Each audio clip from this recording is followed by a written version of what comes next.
di pembahasan sebelumnya tadi tentang tema kajian kita kebenaran universal, kita sudah sampai pada mengkaji tentang ilmu dan pengetahuan.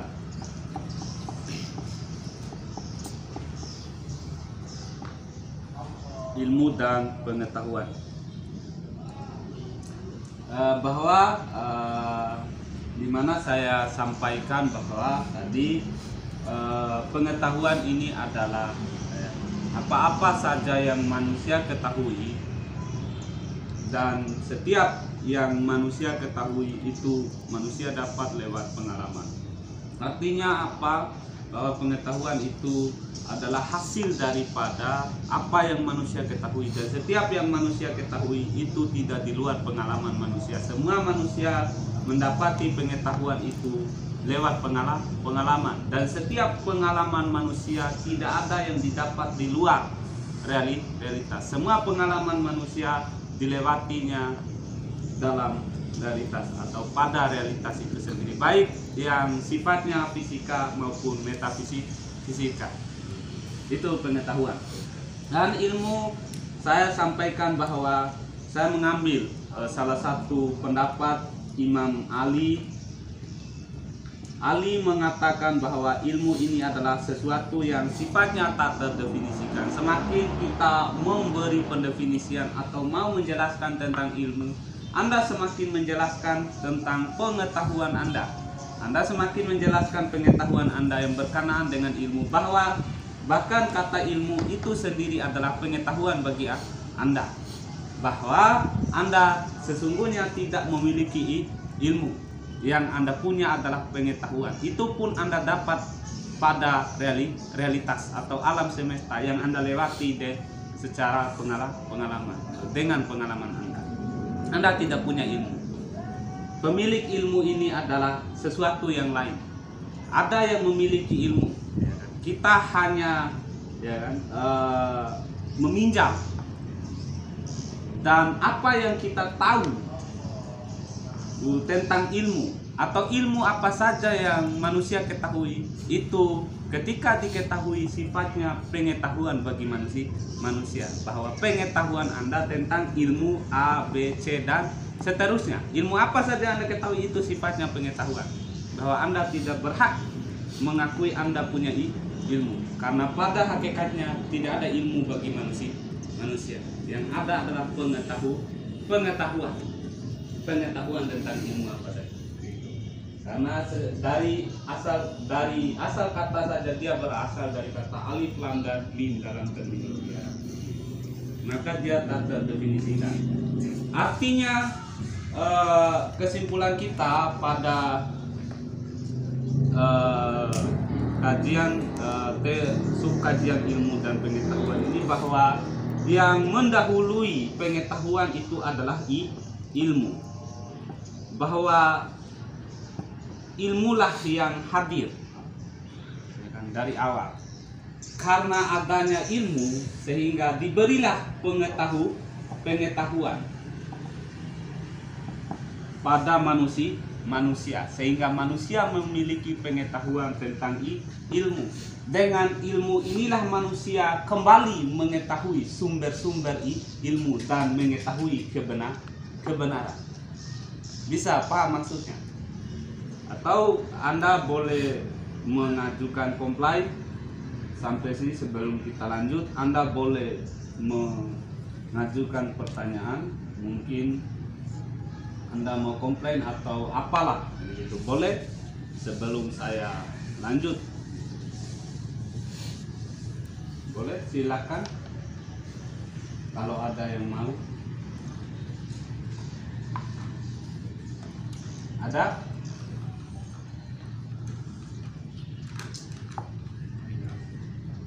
Nah, sekarang karena tadi kita susah sampai pada situ, artinya kita telah mengakui bahwa realitas secara totalitas atau realitas secara keseluruhan, secara utuh itu adalah alam semesta. Alam semesta. Alam semesta. Ini realitas secara totalitas, realitas utuh, materi murni keseluruhan itu adalah alam semesta. Nah, artinya dari sinilah manusia nanti mendapati pengetahuan. Manusia mendapati pengetahuan itu dari alam semesta. Artinya alam itu adalah tempat bagi manusia untuk belajar, mencari pengetahuan, mencari sumber-sumber kebenaran, dan mengakui kebenaran itu sendiri adalah melihat hakikat atau kenyataan alam semesta. Itu. Artinya alam semesta inilah ilmu. Ya kan? Ketika Anda mendapati sesuatu pada alam semesta ini, maksudnya adanya alam semesta itu adalah bentuk kepastian daripada adanya ilmu. Anggaplah alam semesta ini adalah ilmu bagi kita. Dia hadir karena dia hadir sebagai ilmu bagi seluruh pengetahuan. Dia hadir. Maka apa saja pengetahuan yang didapat pada alam semesta, itulah pengetahuan bagi manusia. Dan dengan pengetahuan yang manusia dapat di alam semesta inilah, pengetahuan itu pula lah yang manusia pakai untuk melihat kembali kebenaran pada alam semesta. Paham nggak maksudnya? Paham? Maksudnya begini loh. Anda dapat pengetahuan pada alam semesta, gitu. Nah, pengetahuan yang Anda dapat di alam semesta inilah, pengetahuan itulah yang Anda pakai kembali untuk melihat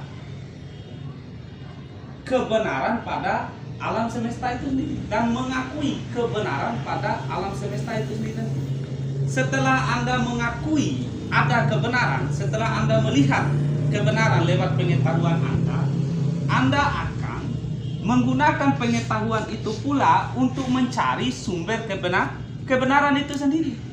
Bahwa sumbernya dari mana? Bahkan Anda akan mencari hakikat penciptaan alam nanti dengan pengetahuan Anda yang Anda dapat. Itu Anda akan cari menggunakan kembali. Bagaimana hakikat penciptanya? Dari mana ini alam? Atau dia muncul karena apa? Kebenarannya dari mana? Dari awal. Pengetahuan itulah yang Anda gunakan kembali. Itu maksudnya. Bisa paham?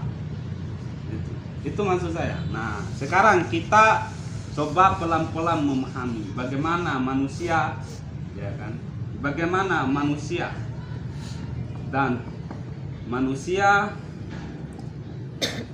alam semesta menciptakan, memberi pengetahuan sehingga manusia ini punya pengetahuan. Contoh, ya kan? Misal saya mudahkan, kita telah mengakui tadi bahwa, ya kan, dari awal manusia atau anak kecil atau bayi baru lahir, ya kan, sampai besar, dia tidak memiliki pengetahuan apa-apa, tidak ada pengetahuan. Karena pengalamannya dengan realitas, sehingga dia mengetahui, dia punya pengetahuan. Atau misalnya ada tokoh empirisme, tokoh barat itu namanya John Locke, dia berbicara tentang manusia, bahwa manusia itu ibarat kertas putih. Dia lahir ibarat kertas putih, lingkunganlah yang memberi tinta itu. Artinya, ya kan, adanya sesuatu pengetahuan pada manusia itu karena lingkungan. Itu yang kita bahasakan pengalaman, kontaminasi kita dengan lingkungan sekitar sehingga kita mendapati pengetahuan gitu. Sekarang misal misalnya si A, ya kan, misalnya si A, sebelumnya si A itu tidak tahu pohon, kambing, batu, air, gunung, motor, mobil, rumput, dan lain-lain, ya kan. Si A ini, ya kan, si A ini sebelumnya dia tidak pernah tahu ini realitas ini, dia tidak pernah tahu, dia. Si A ini tumbuh besar, bisa berbicara, bisa berjalan, ya kan, sehingga dia atau berkomunikasi lah, sehingga dia berkomunikasi, dia membaur dengan lingkungan sekitar, ya kan, sehingga dia dikenalkan tentang pohon, kambing, batu, air. Maksudnya orang-orang terdekatnya, itulah pengalaman si A ini dengan lingkungannya. Dia dikenalkan pohon, kambing. Kalau dari awal si A ini, ya kan, proses yang paling awal bagi si A ini untuk mengenal sesuatu, dia hanya kenal konsepnya, konsep sesuatu, ya kan. Ya, misalnya kita beri gambaran dengan isyarat suara, isyarat tangan, bentuk. Maksudnya Anda mau kenalkan sesuatu ke orang kecil itu, Anda tidak mungkin Anda tunjuk itu kambing, ya. Anda beri isyarat dulu, Anda beri dulu konsep kambingnya, ya. Anda beri dulu konsepnya, Anda jelaskan konsepnya pada anak-anak kecil itu. Bahwa sebelumnya si A ini tidak pernah tahu ini, tidak pernah tahu.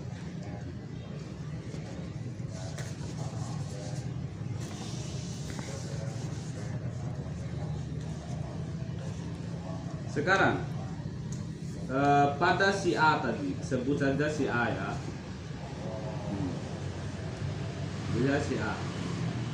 Sebelum si A ini mengetahui pohon tadi, pohon, batu, air, dan lain-lain tadi, sebelum si A ini ya kan, yang ada itu sebelum si A ini mengetahui, ya kan, bahwa pohon, batu, air ini sebelumnya dia harus ada dulu. Maksudnya realitas ini harus ada dulu. Bahwa sebelum si A ini ada, pohon, batu, air, dan lain-lain ini sudah ada dia sebagai sebuah realitas. Bisa begini loh, ada salah satu gagasan namanya kaum sofis.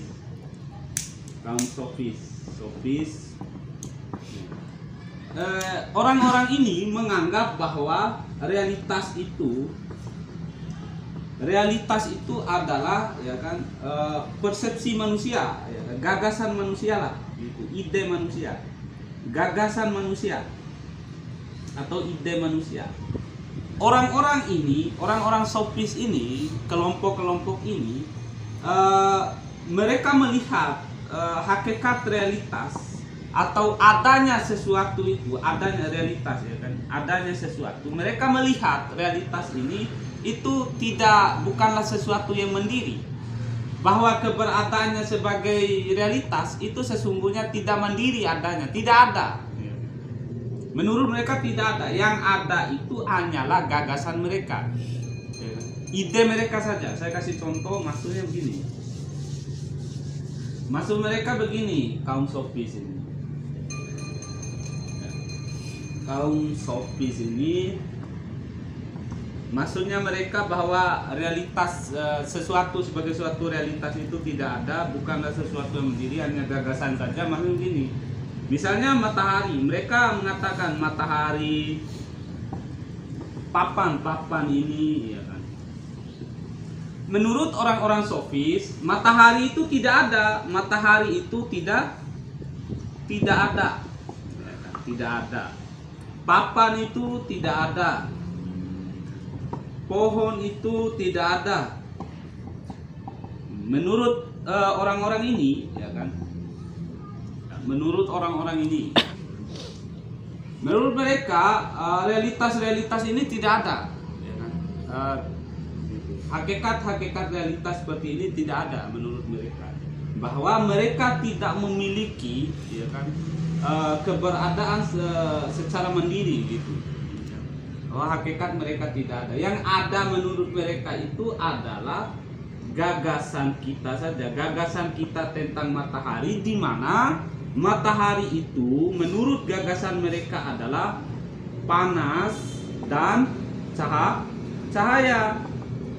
Nah, ini yang ada itu adalah panas dan cahaya menurut gagasan orang-orang ini, bahwa matahari sebagai suatu realitas yang mandiri itu tidak ada. Maksudnya matahari tidak memiliki keberadaan. Yang ada menurut gagasan mereka itu, yang ada itu panas dan cahaya, bahwa matahari tidak ada. Sama papan itu tidak ada sebagai sebuah realitas.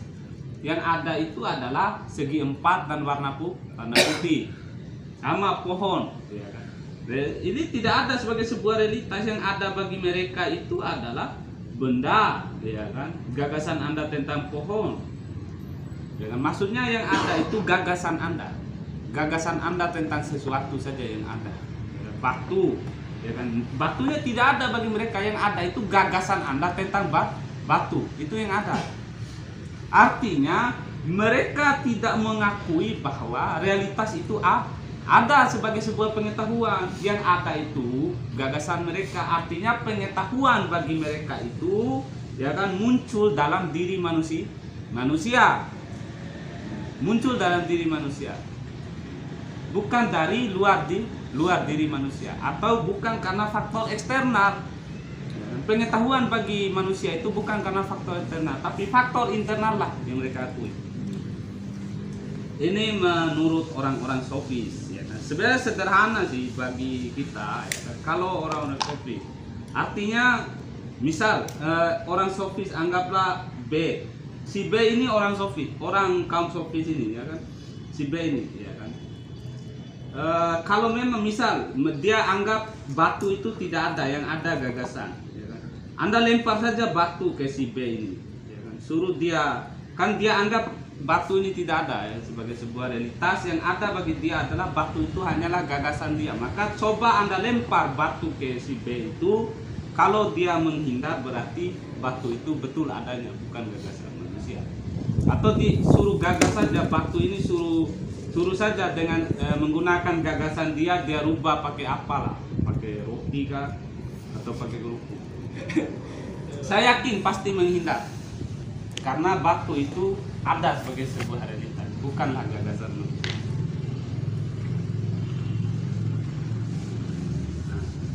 Oke, tadi lanjut manusia dan realitas. Manusia dan realitas. Bahwa syarat manusia untuk dapat pengetahuan bahwa realitas itu duluan ada. Bahwa manusia sebelum mendapati pengetahuan, realitas inilah yang duluan ada. Bahwa pengetahuan yang didapat oleh manusia itu adalah sesuatu yang muncul dari faktor eksternal, di luar diri. Anda harus garis bawahi bahwa pengetahuan pada diri manusia itu dia muncul karena faktor eksternal, di luar diri, bukan di dalam diri. Maksudnya realitaslah yang mengajarkan manusia sehingga manusia punya pengetahuan. Dia datang di luar diri. Realitaslah yang membentuk pengetahuan manusia, yang mengajar manusia. Contoh lagi, manusia mengetahui adanya pohon, bahwa sebelumnya pohon telah ada pada realitas, sehingga adanya pohon sebagai sebuah realitas memungkinkan manusia, atau manusia dapat mengetahui pohon karena pohon telah ada pada realitas. Itu sederhananya, bahwa realitaslah yang mengajarkan manusia. Bisa paham maksudnya? Manusialah yang mengajarkan, realitaslah yang mengajarkan manusia.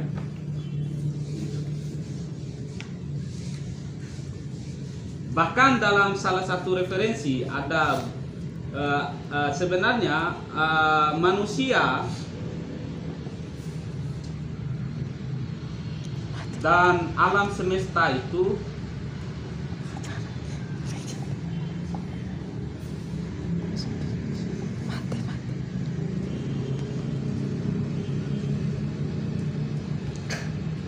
manusia dan alam semesta itu sesungguhnya adalah satu bagian, satu realitas.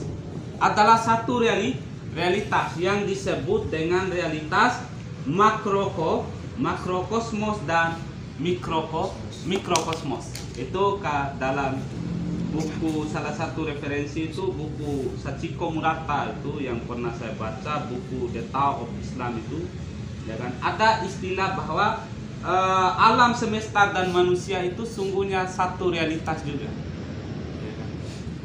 Makanya satu realitas, manusia juga ini adalah realitas, alam juga realitas makrokosmos dan mikrokosmis gitu.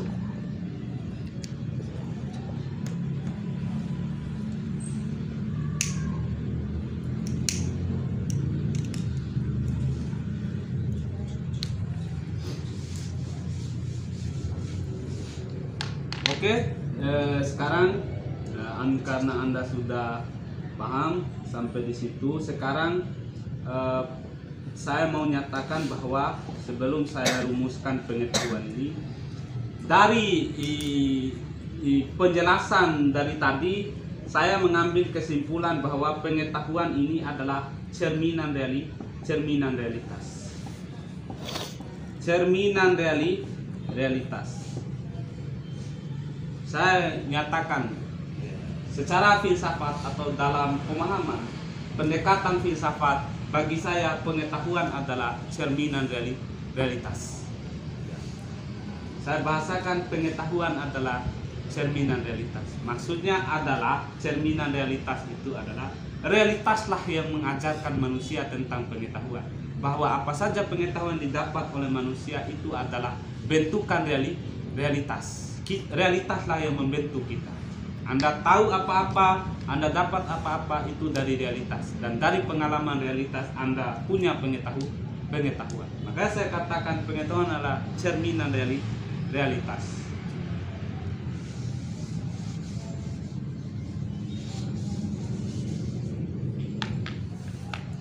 Bisa? Atau ada yang mau komplain?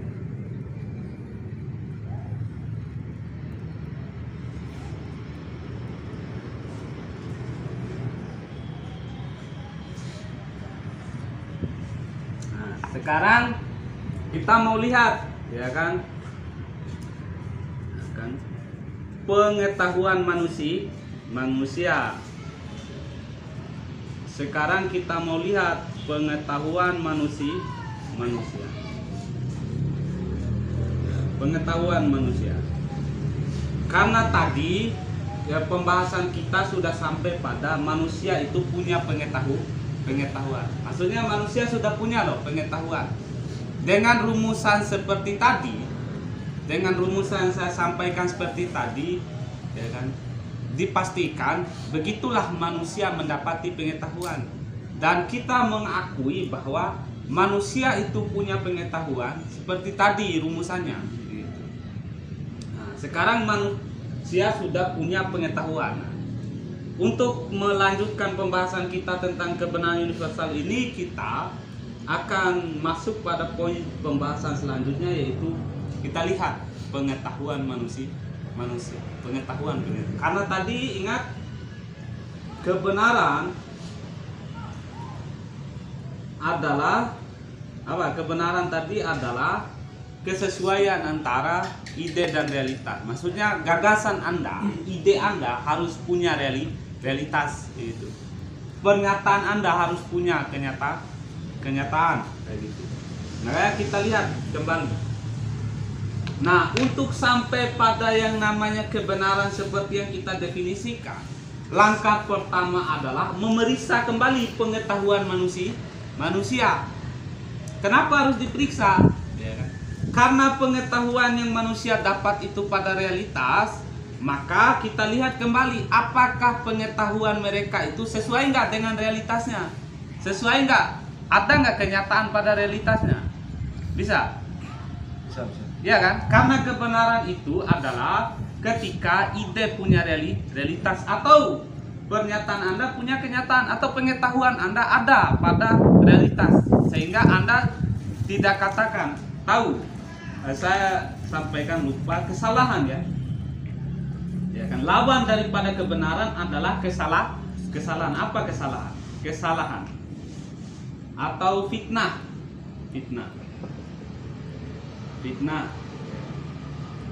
Kesalahan ini ya kan ketika apa yang Anda nyatakan tidak sesuai, tidak ada faktanya.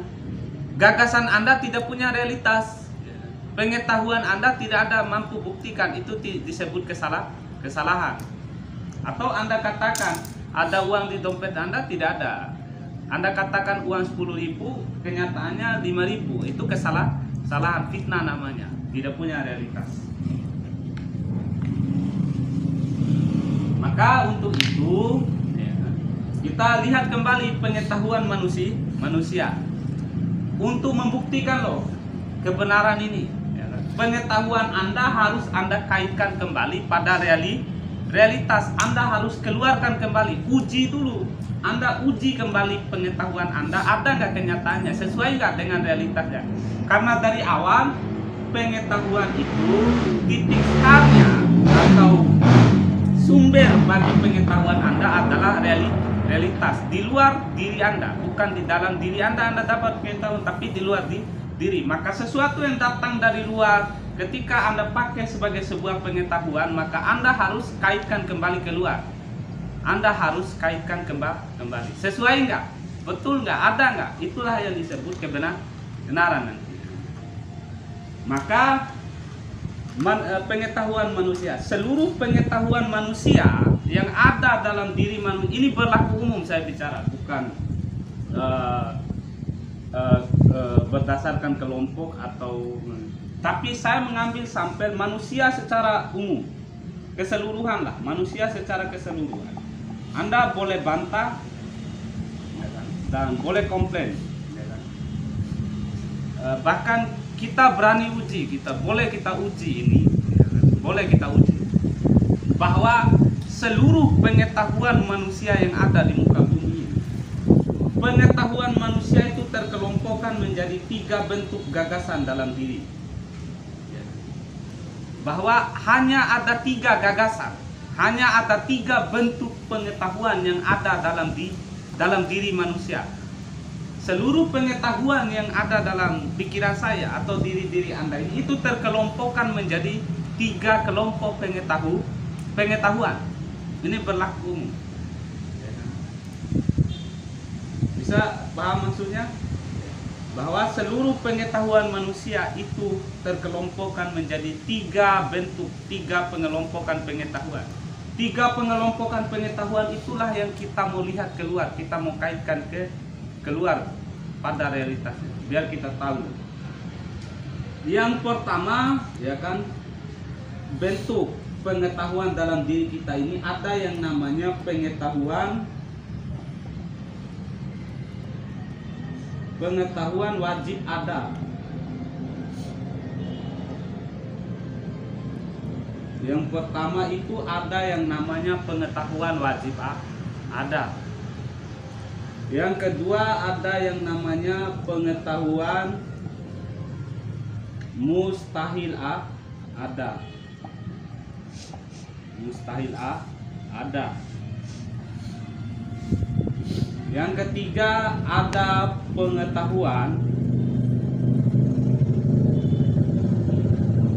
mungkin ada. Pengetahuan mungkin lah. Pengetahuan mungkin ini bisa saja ada, bisa saja tidak ada. Maksudnya begini, gagasan-gagasan pengetahuan Anda tentang sesuatu, maksudnya apa-apa saja yang Anda ketahui ya kan, dalam diri Anda sebagai sebuah pengetahuan, keberadaan pengetahuan itu, maksudnya wujud pengetahuan Anda itu, kenyataan pengetahuan Anda di luar diri Anda, ya kan, itu terkelompokkan hanya pada 3 begitu. Bisa saja pengetahuan Anda itu adalah pengetahuan wajib ada. Maksudnya apa saja yang Anda pahami pada realitasnya, pada kenyataannya, ada, wajib ada, tidak boleh tidak ada, dia pasti ada. Yang kedua, pengetahuan Anda itu sifatnya pengetahuan mustahil ada. Maksudnya adanya pengetahuan Anda ketika Anda kaitkan pada realitanya, pengetahuan Anda adalah sesuatu yang tidak memiliki bentuk atau keberadaannya di luar diri Anda itu tidak ada. Pasti tidak ada. Namanya pasti tidak ada. Tapi Anda punya pengetahuan tentang itu. Tapi keberadaannya di luar diri Anda, pengetahuan itu tidak ada dia, pasti tidak ada. Anda hanya punya pengetahuan, tapi keberadaannya, realitasnya pasti tidak ada. Itu pengetahuan mustahil ada. Kalau pengetahuan wajib ada tadi, pengetahuan Anda tentang sesuatu yang keberadaannya, di mana keberadaannya di luar diri Anda atau pada realitas itu pasti ada. Tidak boleh tidak ada, harus ada dia, karena sifatnya wajib. Nah, ada loh. Anda boleh periksa loh manusia manapun. Pengetahuannya pasti seperti ini. Kalau merujuk pada keberadaan sesuatu di luar diri, ketika Anda mau kaitkan dengan kebenaran, periksa saja. Maka mana pengetahuan-pengetahuan yang wajib ada pada dia, yang mustahil ada, dan yang mungkin. Yang mungkin ini begini loh. Maksudnya dia berada di antara kepastian ada dan kepastian tidak ada. Bisa paham? Kepastian ada dan kepastian tidak adanya. Dia bisa saja ada, bisa saja tidak ada. Harus dibuktikan dia. Karena ada pada diri manusia itu bentuk-bentuk pengetahuan yang seperti itu, yang sifatnya mungkin, tapi dia memerlukan pembuktian. Harus dibuktikan dulu, baru kita nyatakan. Kalau ternyata ada, berarti ya ada, bukan lagi mungkin, dia sudah menjadi pengetahuan wajib. Kalau tidak ada, ya sudah tidak ada, berarti sudah menjadi pengetahuan mustahil. Nah, pengetahuan mungkin ini keberadaannya tidak pasti dan ketiadaannya juga tidak pasti. Anda tidak boleh katakan pasti tidak ada atau pasti ada, tidak boleh, karena sifat pengetahuannya mungkin, artinya dia butuh pembuktian, atau dalam istilah sains itu eksperimen namanya. Dia harus melewati tahap penelitian dulu. Makanya kebanyakan dalam metodologi sains itu harus menggunakan penelitian, memungkinkan dulu sesuatu sehingga Anda buat, ya kan? Datanya harus Anda lakukan penelitian terhadap sesuatu itu, ya, eksperimen. Bisa ya? Baru kita bahas satu-satu, kita kaitkan keluar satu-satu.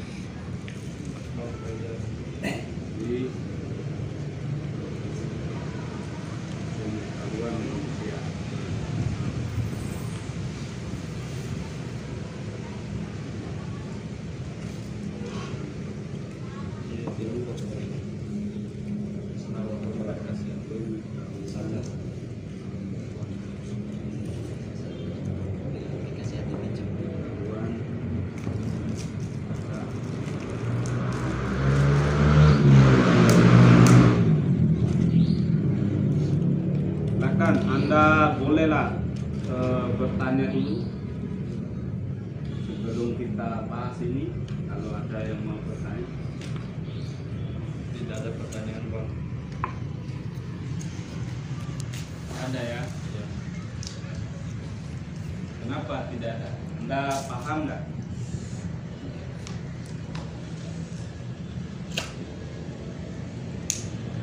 Karena memang yang dibahas dari tadi itu berbicara kebenaran.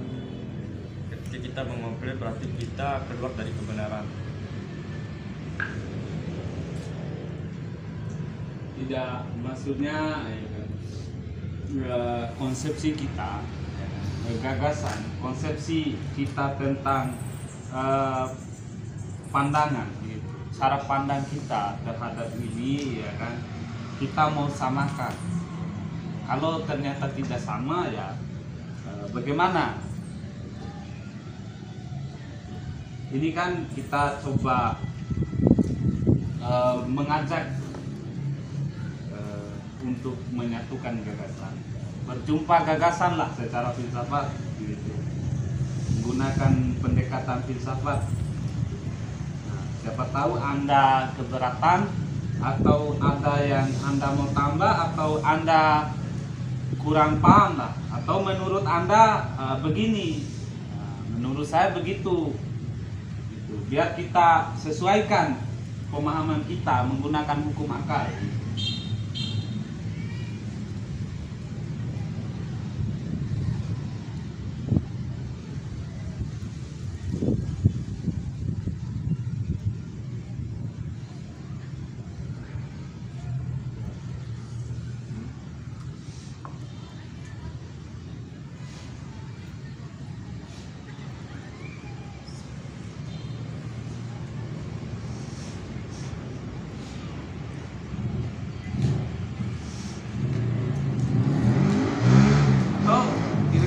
Siapa pelaku kebenaran? Pelaku kebenarannya kira-kira siapa pelakunya? Pelaku kebenaran, gitu. Pelaku kebenaran ini adalah manusia. Kita lah yang berbicara tentang kebenaran, ya. Bisa kebenaran. Dan tadi kita lah yang mempersoalkan kebenaran. Saya juga nanti akan menanyakan, ya kan, dari awal kebenaran ini ada atau tidak ada. Nanti, ya kan, kita jawab di akhir materinya, ada atau tidak adanya. Karena yang kita bahas ini ada atau tidak.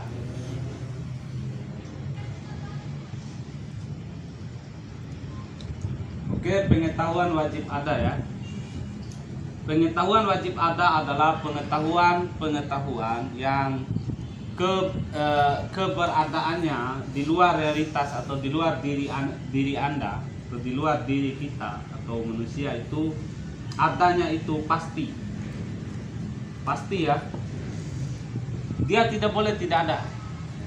Maksudnya begini, penjelasan dari pengetahuan wajib ada ini adalah pengetahuan dalam diri manusia yang keberadaannya di luar diri manusia atau pada realitasnya itu wajib ada, pasti ada, tidak boleh tidak ada.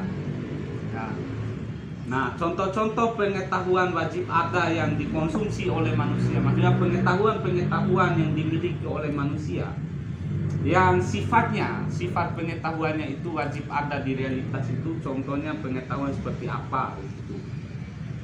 Karena banyak di sekitar kita atau kebanyakan orang dia punya pengetahuan yang sifatnya wajib ada ini, tapi dia tidak menyadari atau memahami bahwa pengetahuannya itu adalah pengetahuan wajib. Dan dengan pengetahuan wajib itulah justru jalan bagi dia untuk sampai pada kebenaran. Maksudnya dengan menggunakan pengetahuan wajibnya itulah dia temukan hakikat kebenarannya. Bahwa dia datang dari mana, sumbernya dari mana, bagaimana dia hadir. Ya kan? Itulah kegunaannya kita mengetahui nanti bahwa kita bisa menggunakan pengetahuan kita ini untuk mengkaji lebih mendalam lagi, untuk melihat lebih jauh bahwa sumbernya dari mana, munculnya bagaimana. Hakikat-hakikat pada realitas itu yang kita nyatakan sebagai pengetahuan wajib ada, kayak gitu. Nah, contohnya misal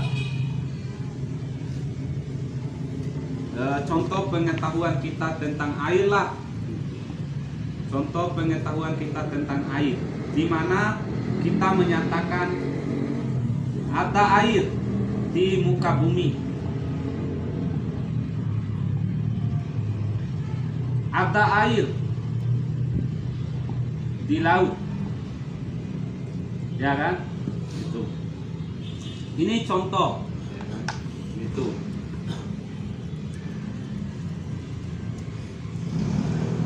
Ini contoh saja ya. Misalnya pengetahuan kita tentang air, ya kan? Pengetahuan kita tentang air. Anda tahu air, ya kan? Sebelumnya Anda mengetahui air dan mengenal air ini, ya kan? Sebelumnya Anda ketahui lewat realitas. Pada realitaslah Anda ketahui air ini ya, sehingga Anda mengenal air. Anda tahu air, maka air sebagai pengetahuan Anda. Nah, gitu.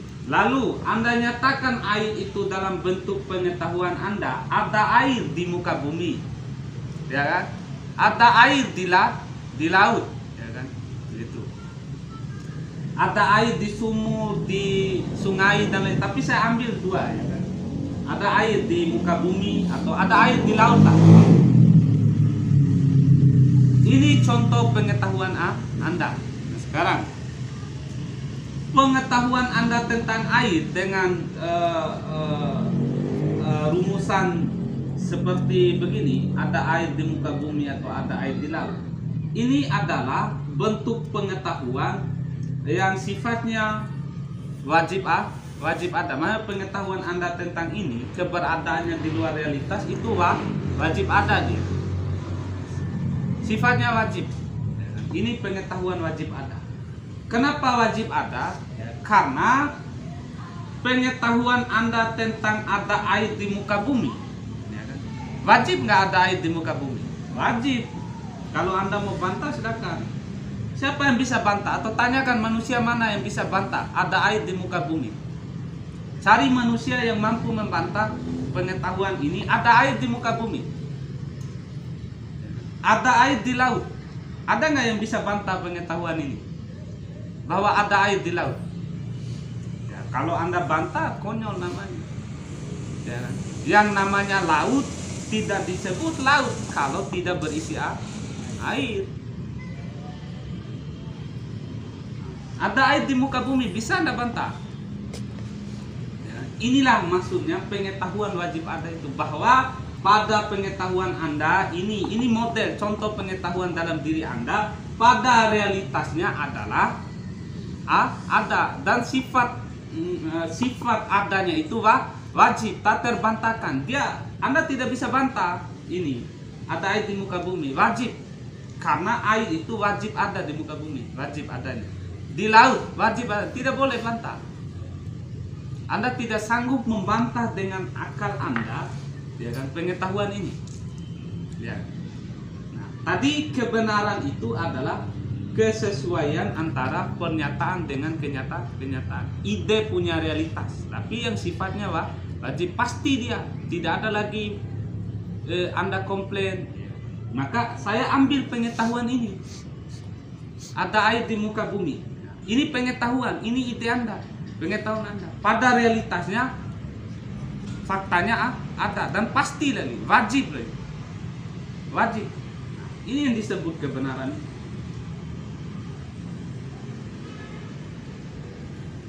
Ini salah satu contoh pengetahuan dengan kebenaran. Ini kebenaran. Persoalan nanti air ini dari mana, ya kan? Itu kita bicarakan nanti. Ini ada kajian selanjutnya setelah kita selesaikan dulu ini. Kita akan lihat, ya kan? Baru kita lihat ini. Sejauh ini Anda mengakui dulu bahwa dalam pengetahuan Anda ada pengetahuan yang sifatnya wajib ada. Nah, inilah pengetahuan kita tentang kebenaran. Lewat pengetahuan kita tentang inilah, tentang pengetahuan wajib ada inilah yang kita pakai untuk melihat, ya kan, dari mana, ya kan, air ini datang, atau siapa yang menciptakan air. Karena air ini adalah salah satu unsur alam semesta. Di sini kita akan lihat, apakah alam ini tercipta dengan sendirinya atau ada yang menciptakan. Itu. Nah, kita harus akui dulu bahwa ada pengetahuan kebenaran pada realitas. Nah, kita buktikan sedikit demi sedikit menggunakan akal kita. Ini contoh pengetahuan wajib ada. Pengetahuan Anda tentang air. Ada air di muka bumi, ada air di laut. Ini wajib. Bukan lagi hanya sebatas ada, tapi wajib. Wajib ada dia.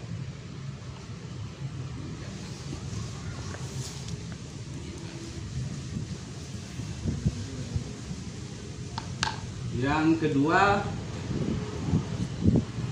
pengetahuan mustahil ada.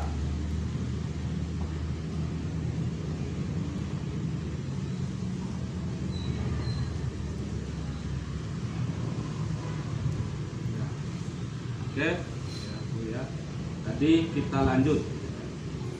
Tadi saya katakan bahwa pengetahuan manusia itu terkelompokkan menjadi 3 bentuk pengetahuan. 3 bentuk pengetahuan yang berkenaan dengan adanya sesuatu di luar diri kita ini. Untuk membuktikan bahwa keberadaan sesuatu di luar diri kita pada realitas itu ada atau tidak ada, atau bisa saja ada atau tidak ada, untuk melihat ya kan, kebenaran sesuatu. Pengetahuan mustahil ada ialah pengetahuan yang keberadaannya di luar diri Anda itu pasti tidak ada. Ini yang pasti tidak ada. Namanya mustahil kan sudah pasti tidak ada. Pasti tidak ada.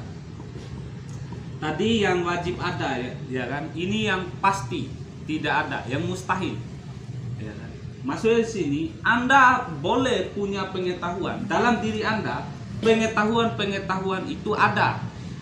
Bukan tidak ada. Anda boleh punya pengetahuan, Anda boleh punya gagasan, Anda boleh punya konsep tentang itu. Tetapi keberadaannya di luar diri Anda atau hakikatnya pada realitas itu pasti tidak ada. Anda hanya punya gagasannya, Anda punya konsepnya, dan itu tidak disebut kebenaran. Anda hanya punya konsep, Anda hanya punya gagasan, atau Anda hanya punya pengetahuan, tetapi keberadaannya pada realitas tidak ada. Contoh pengetahuan Anda tentang ada air di matahari. Ada air di matahari. Nah. Atau pengetahuan Anda tentang segitiga bersisi 4.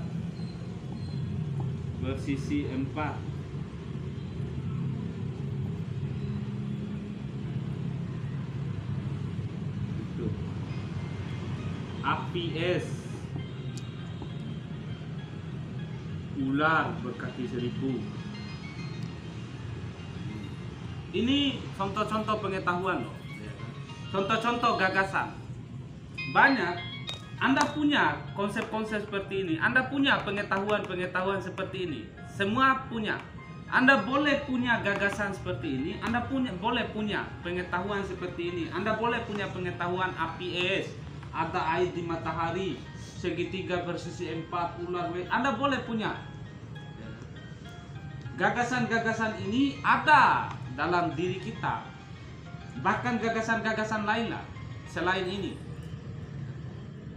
Ada pengetahuan, tetapi ketika mengacu pada ya kan, atau merujuk pada keberadaannya di luar realitas ya kan, itu sifatnya mustahil, pasti tidak ada. Ada air di matahari, tidak ada lagi istilah mungkin, ini sudah pasti dia tidak ada. Dia sudah pasti tidak ada. Tidak mungkin ada air di matahari. Kalau ada air di matahari sudah setiap hari menguap. Ya kan? Tidak mungkin ada air di matahari. Ya kan? Segitiga bersisi 4. Nah, Anda tidak ada lagi alasan Anda mau membantah atau mau berargumentasi. Pasti tidak ada segitiga bersisi 4. Dan api es Anda sudah tidak bisa menggiring argumentasi atau pemahaman Anda. Anda boleh punya pengetahuan, ya, boleh punya gagasan APS, ya, tapi ketika mengacu pada realitasnya, keberadaan sesuatunya, keberadaannya di luar, pasti tidak ada. Gagasan Anda boleh menciptakan itu, boleh Anda berhayal tentang itu, boleh Anda punya konsep, tetapi uji keberadaannya pada realitas, saya nyatakan pasti tidak ada.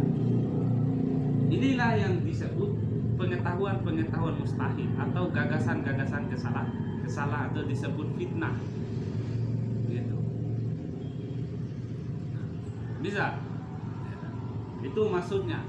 Karena begini loh, dengan memahami hakikat realitas seperti ini, dengan mengetahui pengetahuan model begini, atau kita memahami bagaimana sih kebenaran dalam melihat realitas, nanti ya kan kita harapannya kita punya gagasan loh, punya konsep, punya cara pandang untuk melihat alam ini, ya kan? Karena orang-orang yang tidak punya cara pandang terhadap realitas atau alam sehingga salah, ya kan, salah menjelaskan atau dia salah menentukan, ya kan, atau dia salah menggiring keyakinannya, sehingga dia mencoba menggambarkan bahwa sesuatu yang berkuasa itu adalah batu, sesuatu yang berkuasa itu adalah air, sesuatu yang berkuasa itu adalah api, ya kan, gitu. Karena cara pandang atau gagasannya tentang alam semesta ini, atau cara pandang dia terhadap realitas ini tidak sampai melihat pada hakikat penciptaan sesuatu atau hakikat terkecil dari realitas. Kebenaran realitas itu salah diterjemahkan, cara pandangnya salah dalam melihat, ya kan, sehingga dia menciptakan sesuatu pada realitas itu sendiri untuk disembah atau dipertuhankan, ya kan? Makanya jangan heran kalau Anda melihat orang-orang yang menjadikan materi itu sebagai Tuhan dalam bentuk sesuatu, karena gagasan-gagasannya, cara pandang akalnya tidak sampai melihat, ya kan, fakta-fakta atau rumusan kebenaran pada realitas, sehingga salah menerjemahkan realitas itu seperti apa, sehingga dia memaksakan dengan akalnya menciptakan sesuatu pada realitas itu sendiri untuk dijadikan Tuhan, sesuatu yang luar biasa baginya. Nah, gitu.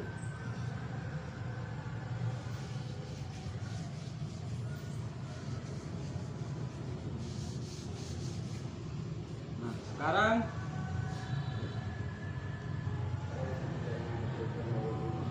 saya selesaikan satu ya.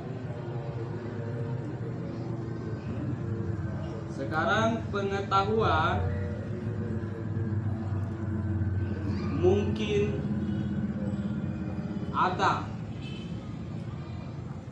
Pengetahuan mungkin ada ini adalah pengetahuan yang sifatnya di luar diri manusia itu, ya kan, atau keberadaannya di luar diri itu sifatnya mungkin. Bisa saja ada, bisa saja tidak ada, ya kan?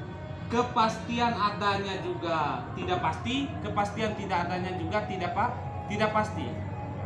Seperti yang saya katakan tadi, dia butuh pembuktian, atau ini adalah wujud-wujud miskin lah, wujud-wujud yang tidak mandiri. Dia butuh wujud lain untuk ada, begitu. Contoh pengetahuan seperti ini, ada air di Mars. Di Mars. Ketika mendengar pengetahuan ada air di Mars, Anda tidak boleh katakan ada. Nanti saya tanya, sudah pernah lihat ada air di Mars? Anda tidak boleh katakan tidak ada, karena Anda juga belum membuktikan dan melihat tidak ada air di Mars. Ada air di Pluto. Nah, ini adalah pengetahuan yang sifatnya mungkin. Keberadaannya tidak pasti, ketiadaannya juga tidak pasti. Tergantung kita membuktikan. Kalau ternyata di Mars ada air, ya sudah, dia bukan lagi pengetahuan mungkin, berarti sudah ada. Kalau ternyata tidak ada, ya sudah, tidak ada. Tapi untuk sementara kita ambil gagasan, contoh pengetahuannya untuk menunjukkan Ada atau tidak? Itu persoalannya. Di Jupiter, di Pluto, ada atau tidak? Ada air. Ya kan? Ini ada air di Mars, ada air di Jupiter. Itu adalah contoh pengetahuan-pengetahuanmu mungkin. Karena keberadaannya di luar diri kita, Anda belum lihat, Anda belum buktikan. Makanya kita masih bisa memungkinkan di Jupiter itu ada air atau tidak ada air di sana. Nah, ini kan pengetahuan sifatnya mungkin bagi akal kita. Anda tidak bisa pastikan itu. Ya kan? Nah, gitu. Itu contoh ya kan. Nah, karena sudah azan, kita istirahat dulu.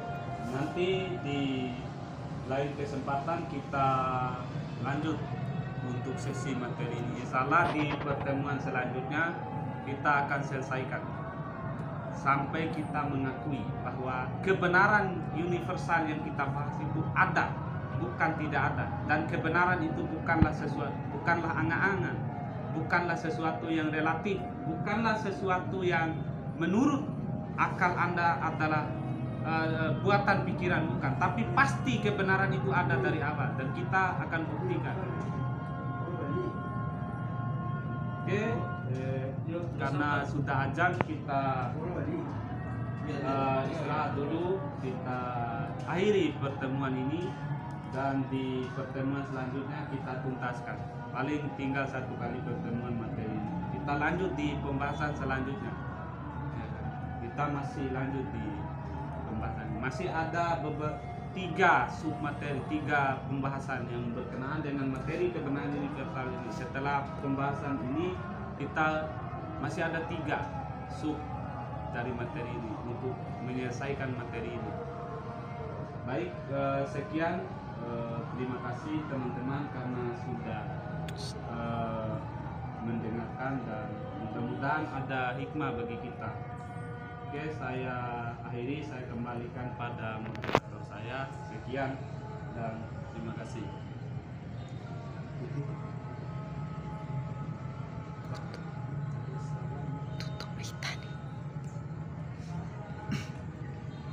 Baiklah, itulah beberapa paparan terkait dengan materi kebenaran universal dan